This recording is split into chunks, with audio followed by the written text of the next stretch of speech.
when a guard would stop and talk to you, you used to stand back and you would yell so people could hear what you were saying to that guard as they walked by or within the vicinity. But he knew what a convict was going to do before they thought of it themselves. He'd just been around that long, and he was tough. They'd find Sparky in about every conceivable place you could imagine, which we would, of course, dump. They'd wait until everybody was locked up, and he would open his door and run down to cell 1 and get a bugler can full of Sparky and take it back to his cells. She had a kind of a hypnotic power. There were a great many wild cats around the penitentiary, and most people couldn't get near them. But she would stand in the doorway of the cell house and say, "Kitty, kitty, kitty," and those cats would go to her. Welcome back, folks, to Behind Gray Walls, a podcast about the men and women who work, lived, and served time here at the Idaho State Penitentiary. I'm one of your hosts, Samuel, and I'm right here in the trenches at the prison. Right now, I have the phone line going all the way over to the Jackson Hole Museum. For today's Stool Pigeon Saturday, we have a very special guest on the show. The one, the only, the incredible exhibits and communication director of the Jackson Hole History Museum, Kirsten Corbett. Kirsten, how are you doing today on this fine November day? Oh, I'm sitting here in the museum enjoying a great snow advisory and storm. It's beautiful outside, and we're starting to see the ground get covered and become completely white. Typically for this particular holiday, we spend it at home, but this year we're spending it in Boise, which means we do not need to weather the roads to get back to the Tetons. I'm grateful to have the cozy Boise, but I'm also a little jealous of the snow you guys are getting right now. Anticipating the skiing, but yes. Are you a skier? Yes. How could you not in such a beautiful place? Kirsten, welcome to the show, and thank you so much for being here to talk with us about the history of Jackson Hole and how it relates to a few of the individuals we've talked about here on the show. But first, before we dive into the history, let's hear a little bit about you. Kirsten, can you tell us a little bit about yourself and what led you to work as the Exhibits and Communication Director of the Jackson Hole History Museum? Sure. Thanks so much for having me. It was a real pleasure. I actually grew up in Lander in Jackson, Wyoming. So I've been in Jackson for quite a while. And initially, I began working with exhibits when I was at the Teton County Library. So I really learned to enjoy exhibits and creating exhibits or hosting exhibits that could be paired with programs and events and really spark curiosity in people while I was at the Teton County Library. So I had the privilege of being able to work with the American Heritage Center at the University of Wyoming to bring exhibits, as well as many other institutions. And that really sparked for me this input. Being able to work on the exhibit here at has been an expansion of that, and it's something that brings me joy. Did you develop a lifetime passion for it? Yeah, doing that really allowed me to discover how much I enjoy having exhibits and then being able to build programs and events and ways for people to really exercise their curiosity around them. So how long have you been with the Jackson Hole History Museum? I've been here for about 4.5 years. Has it been a positive experience so far? Very positive. I was going to say during most of that time, we were both running the museum and also working on a project to build a new museum. So it was a very exciting time with a lot of things going on since I joined the organization. So let's talk about it. This year on June 29th, the Jackson Hole History Museum had a grand opening at its brand new location. Can you tell us a little bit about the transition to this new site and how it went for you and your team? Yeah, absolutely. It was actually a project that took 5 years from conception to completion. So our executive director, Morgan Jowan, did a wonderful job leading our team. And the team was really cooperative. We're a small but mighty team of 7 people now. We were slightly less during the beginning of the project. And while it was a lot of work and a big push to both move an entire museum, build a new location, and then redo all of the exhibitions for that location. We couldn't be more thrilled to have a new history campus.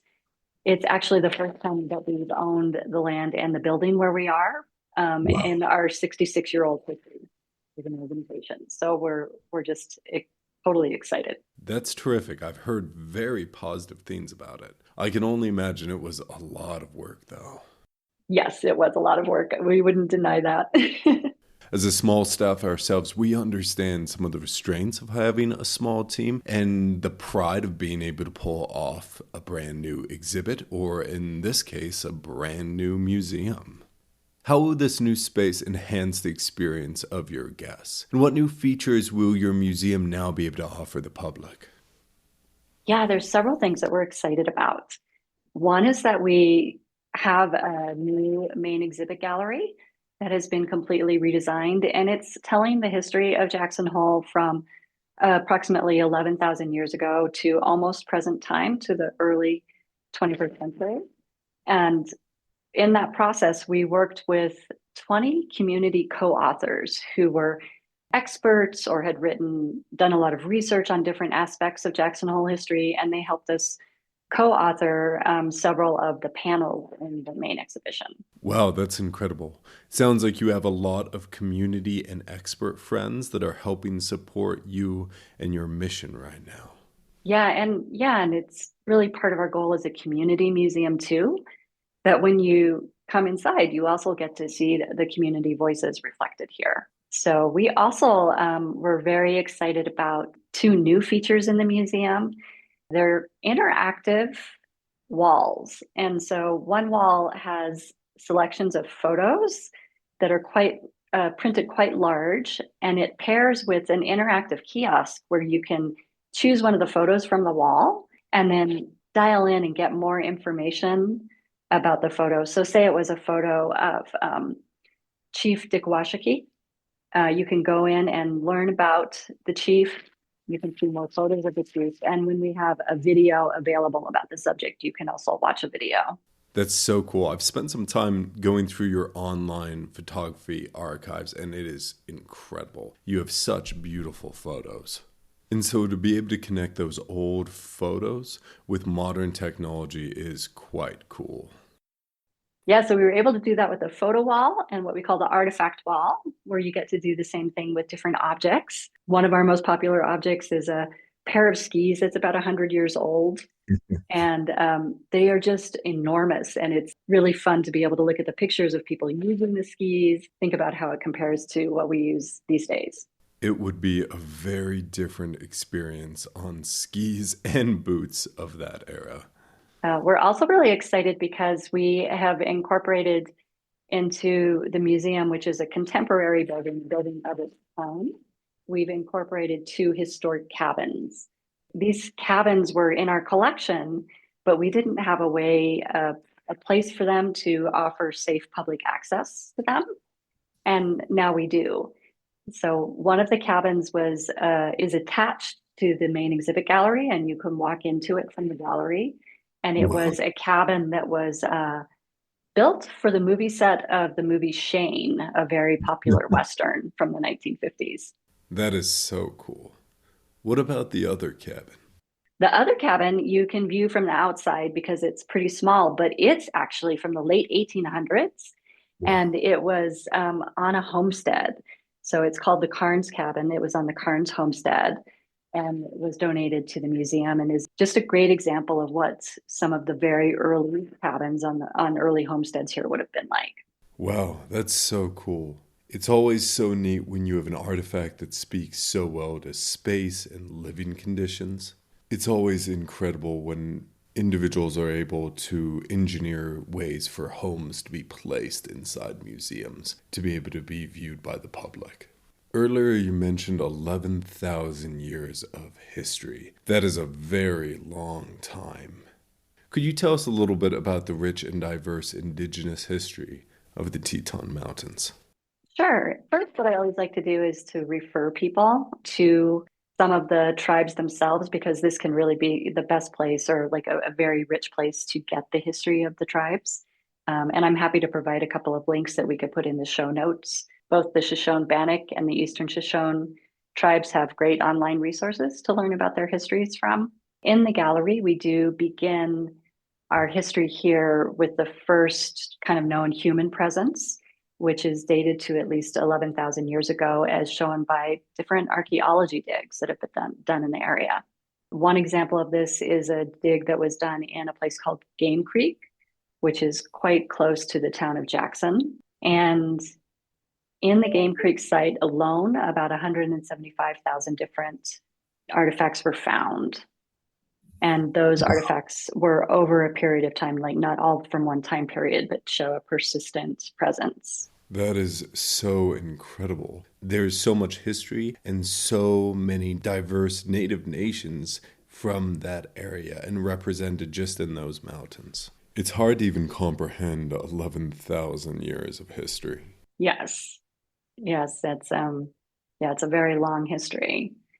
And we also worked with Shoshone-Bannock tribes to co-author some of the panels about the Indigenous presence and Indigenous history in our valley.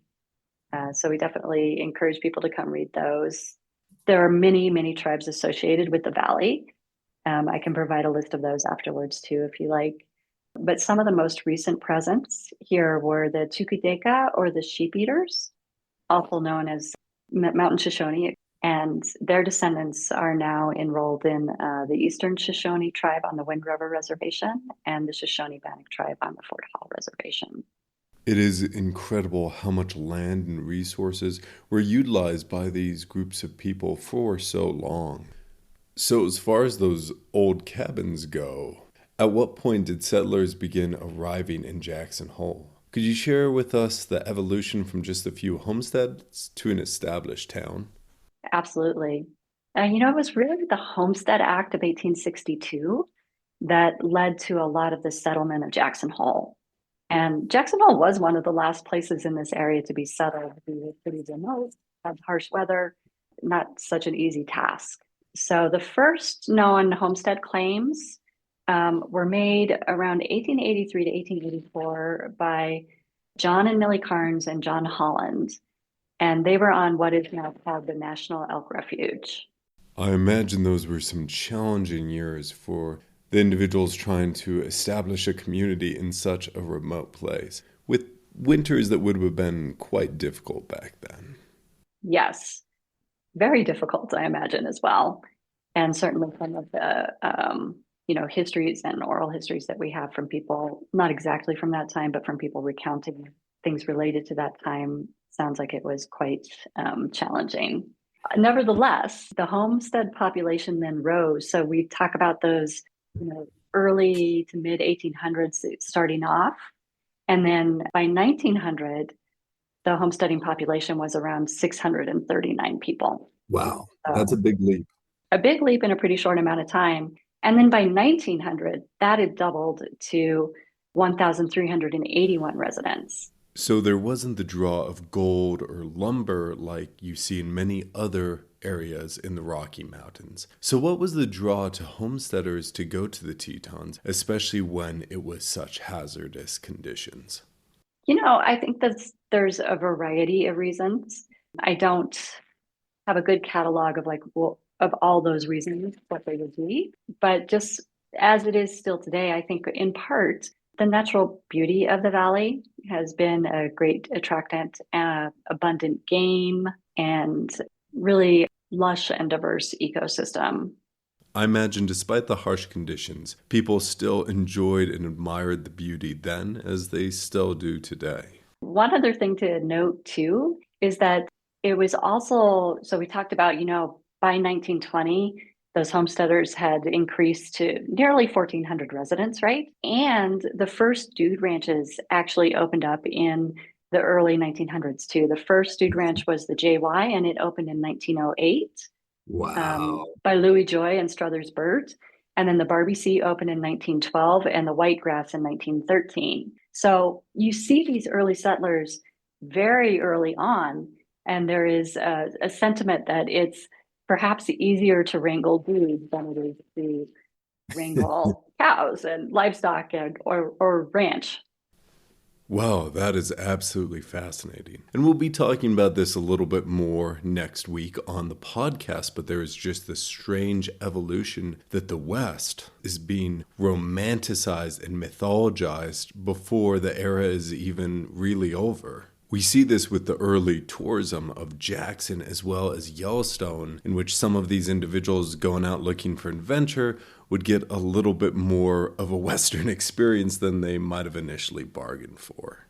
In episode 87 of the podcast, we talked about the life of Arthur Bradford, better known as Teton Jackson. Could you tell us a little bit about his wife, Mary Calhoun, and their 4 children they had together? Yeah, I did a little bit of looking into this. What I was able to find out was not a great deal about Mary, but Mary Calhoun was of Shoshone descent. And it appears that when the couple was married in 1898 in Montpelier, Idaho, she was about 17 years old. They did go on to have 4 children, but it's interesting that after the couple was married, so Teton Jackson and Mary Calhoun, they reportedly went to the Wind River Reservation and are shown on the census there in 1900 and 1910. And to my understanding, Teton is working at this time as a guide to different hunting outfits. Yes, that's also what I found, and is cited as such by an article that was in Scribner's magazine and some other places. So during our episode about him, our focus was primarily about his experience with crime and incarceration here at the Idaho Territorial Penitentiary. Could you tell us a little bit about Teton's life after he settled down and gave up his ways as an outlaw? Yes, I can tell you definitely what I found. It appears that he was a little bit less in Jackson and a little bit more in the Wind River Reservation and Lander area. But I did find that he, around 1913, 1914, a little bit after he had been in that area for a while, and the couple had 4 children. And incidentally, the children's names were Lincoln, John, Ida, and William, that he sent out notices to some publications stating that he no longer wished to be known as Teton Jackson, and that his real name was Arthur J. Bradford, and that he wished to go by his true name now. Wow, you really see just this shedding of an identity. Teton Jackson's name is known in so many territories, and he's wanted in so many territories. And then you see this transition where after he's been released from prison, this time legally, he has this change of heart. He changes how he wants to spend the rest of his life, and he changes his name to try and help this transition to this new life and this new identity. Right. And really seems taking on the role of a father and as a guide. Yeah, very interesting. I also found documentation then that in 1917, he went back to Massachusetts, where he was, it seems that he was originally from, to get reacquainted with his family as well. I can only wonder how that went. Yeah, sadly, there is not much of an account from his point of view. Well, I hope it was a good homecoming for the prodigal son. Yeah. In your collection, you have items from Teton's family, including a violin, a photo album, and a deerskin vest. Can you share a bit about the history of these items? It appears that the deerskin vest, along with actually a pair of gloves, belonged to Mary Calhoun and were donated by the couple's son, John. And we don't have a lot of detail about that, but it appears that she owned and had used these personal items. The object that we have the most information about is the photo album. So the photo album is fascinating. It's a Victorian era photo album and was apparently given to Mary as a wedding gift at the couple's wedding, but it has cardboard pages that allow you to place photos in them. And then in the base has a 2-tone music box that plays 2 different songs. And Wow. is quite a remarkable object from its time. It would have been, I imagine, quite a nice gift to receive on your wedding day. When the object was donated, there were no photos inside the album, but there was a note indicating that it was a gift to Mary. So if I understand this correctly, the music box was part of the photo album? Exactly. Yeah, and it's one of our featured objects that we've added to our artifact wall. Wow, that's so interesting, especially in an era when photo albums were still pretty rare. because photos were still kind of this new technology. People didn't necessarily have enough photos of themselves or their loved ones to have an entire photo album. It's also interesting. We do have one photo in our photo collection of Teton Jackson with Mary Calhoun and their first son, Lincoln, as well. Let's take a second to listen to the song On That Music Box, given to Mary as a wedding present.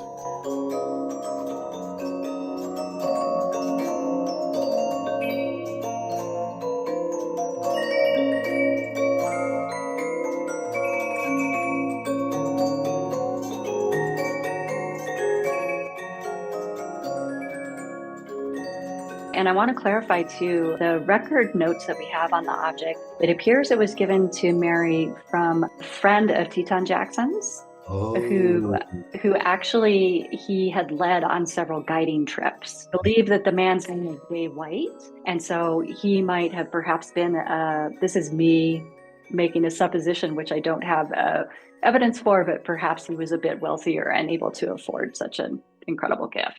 Well, that makes a little more sense. Wow, that is very interesting. Could you tell us a little bit about the violin? Sadly, we don't have much information on the violin. I looked through the different record notes, and it was donated saying that it had been Teton Jackson's violin, but there was not a lot of great detail to really help us imagine how and when he used that. Well, any physical artifacts you have really speak and tell the story of an individual, even if some of those stories still have a little bit of mystery. Yes. The other object that I found in the collection that is attributed to having been belonging to Teton Jackson is a knife, actually. Wow, that's awesome. I would love to see that. Yeah. You also have some incredible documents relating to Edwin Trafton, the subject of next week's episode, including an incredible photo of the Trafton family in a car, as well as a letter Trafton wrote to Mayor Grace Miller. Could you explain who Mayor Grace Miller was and her significance to the history of the West? Yes. Mayor Grace Miller, along with her husband, Robert Miller, they really were kind of a power couple in the early Jackson Hole. Robert was one of the most successful cattle ranchers in the valley, and Grace was part of an all-female ticket that ran for town council and mayor in 1920. So she, along with her cohorts, were elected as an all-female town council. And then they went on to several other women into positions, such as the town marshal or the town clerk. Was it a successful run with Mayor Grace taking over the city?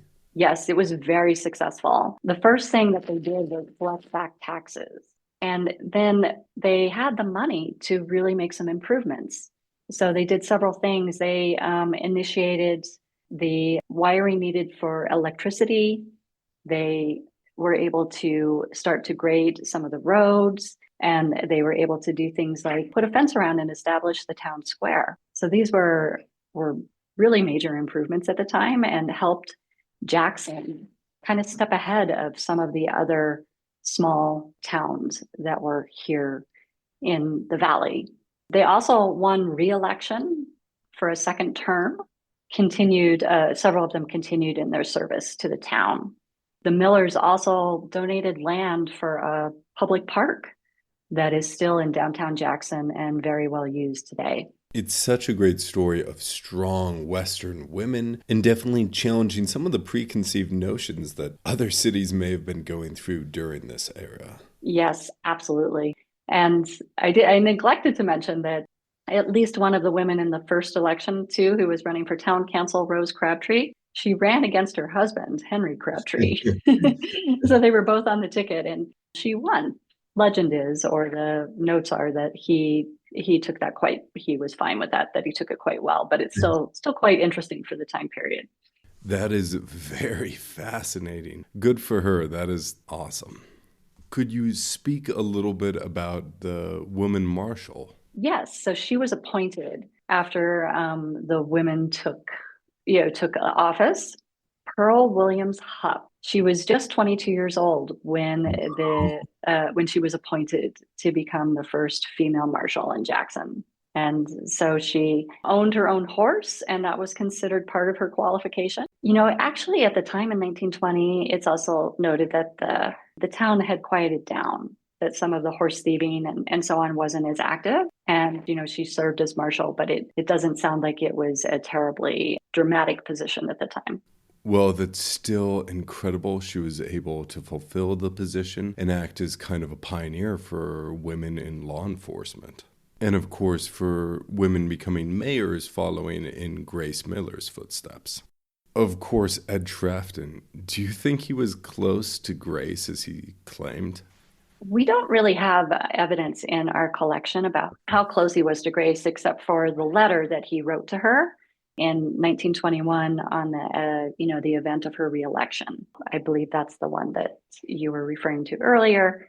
So he writes her, congratulating her on her reelection, praising her, and then talking a little bit about some of the film projects that he's pursuing in Los Angeles.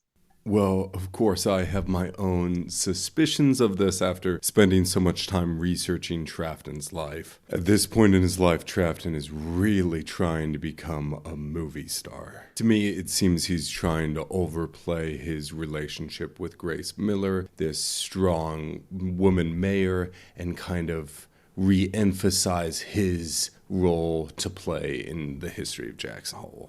Yes, it's supposition on my part, but not knowing what he had written in Hollywood. In the letter, he refers to writing about the history of Jackson Hole, and so I wonder if he potentially wrote about her election as mayor. And if so, that would have been the movie we all wish we could have seen. He never quite made it as a movie star, but despite that, he still lived a very colorful life, to say the least. I did find one other interesting connection between the Millers and Trafton. I did note that in 1915, Robert Miller, so this is Grace's husband, was a witness in Trafton's trial when it was held in Cheyenne. So he was called down to Cheyenne, and apparently the couple traveled down for the trial. Interesting. Do you know if they were acting as character witnesses or if they were working on behalf of the prosecution? Sadly, the citation that I found in the Jackson's Hole Chronicle doesn't give more detail about his testimony or his role as a witness.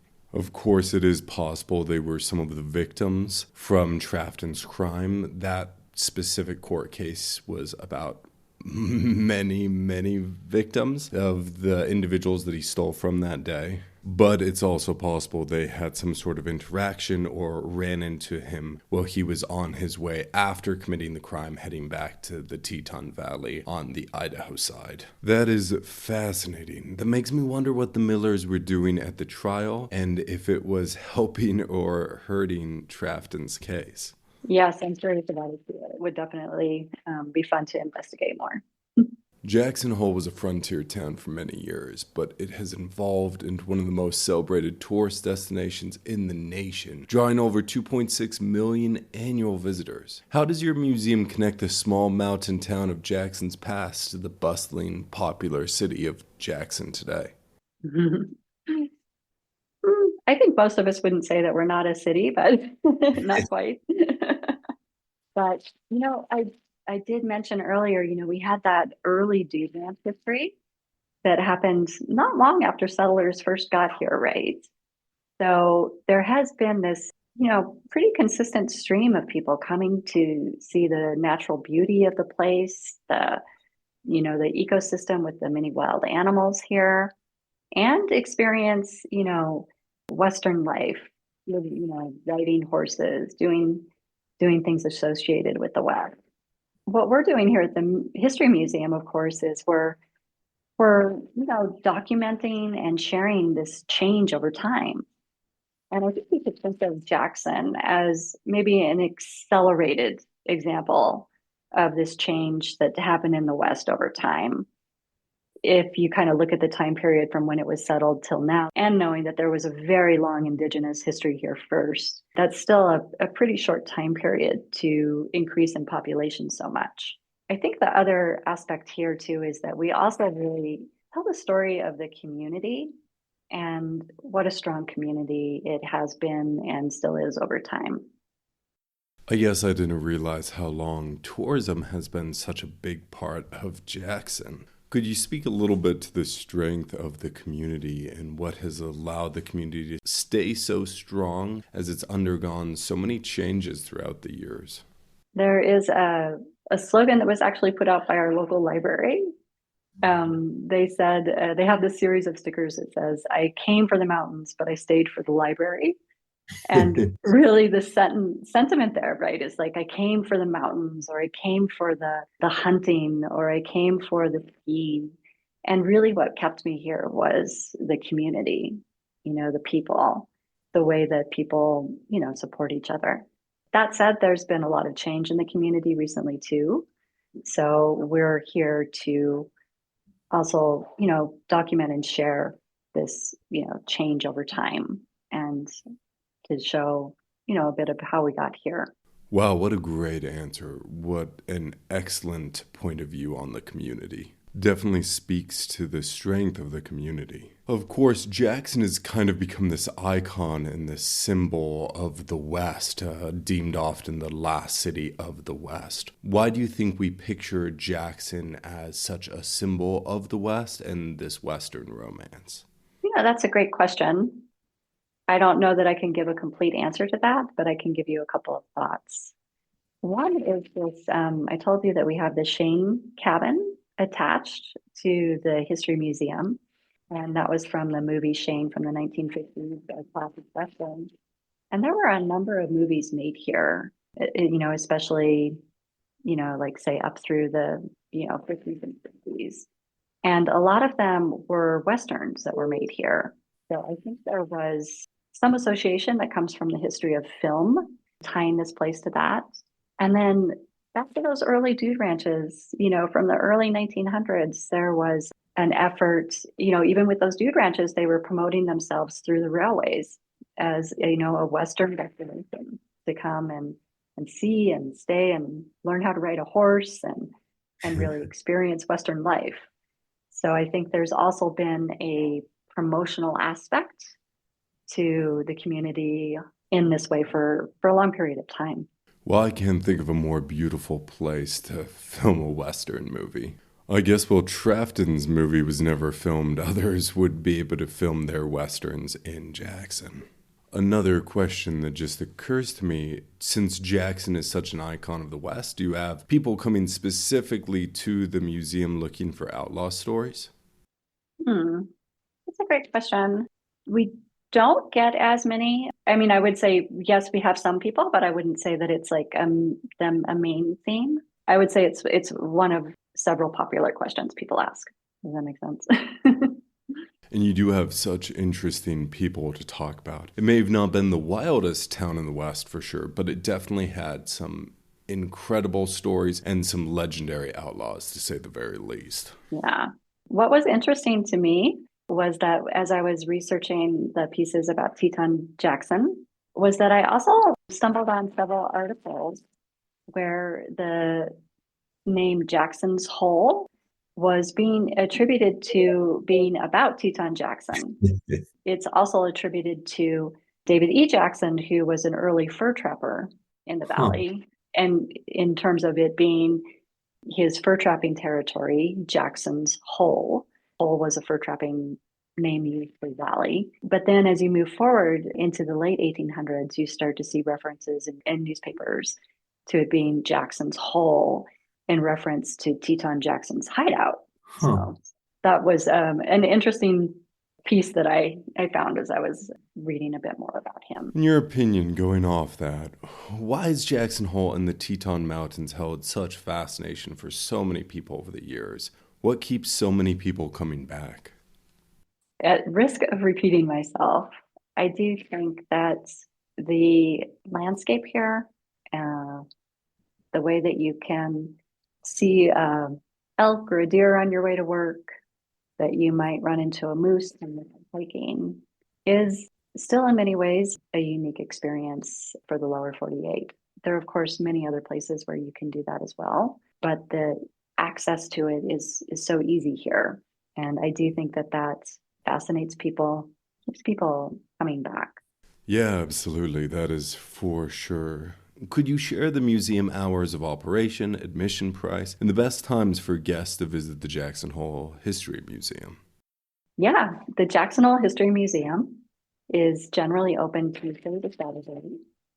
We encourage people to check our website, jacksonholehistory.org, for current hours, as the closing time varies just a little bit depending on the season. But we would welcome visitors. We love seeing people here.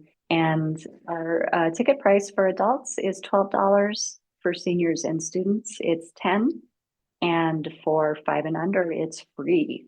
Wow, well, everybody go visit the Jackson Hole Museum. You will not be disappointed. Before we go, do you have any final thoughts or stories you'd like to share with our listeners? Oh, I'd just like to let people know that we also do historic downtown walking tours during the summertime.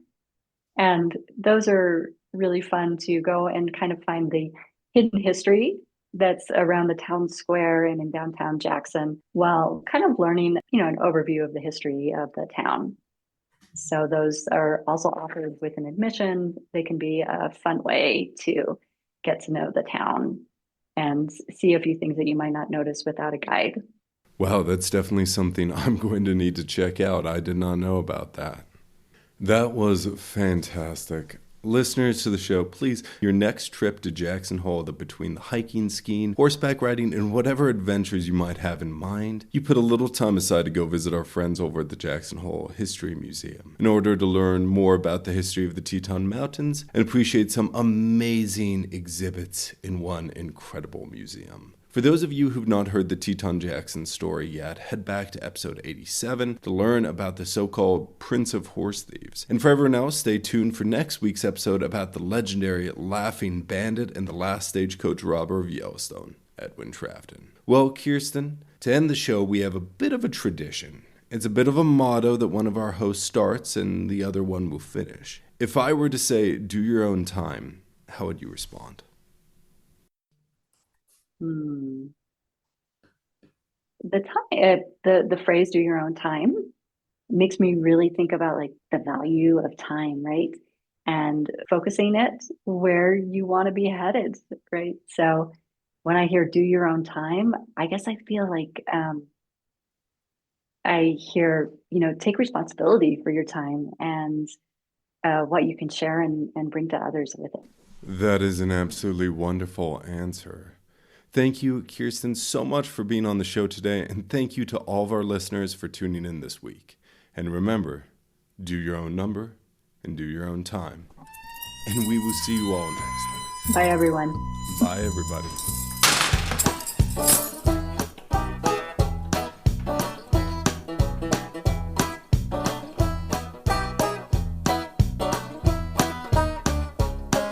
If you enjoyed Behind Gray Walls, please rate, review, and subscribe so others can find our podcast. If you're interested in more Old Idaho Penitentiary information and to see mugshots of the inmates featured in this episode, follow the Old Idaho Penitentiary on Instagram and Facebook. If you want to learn more about the Idaho State Historical Society and its other sites, follow ID State Historical Society on Instagram or visit history.idaho.gov. If you have a question or comment for the hosts, please email us at behindgraywalls@gmail.com.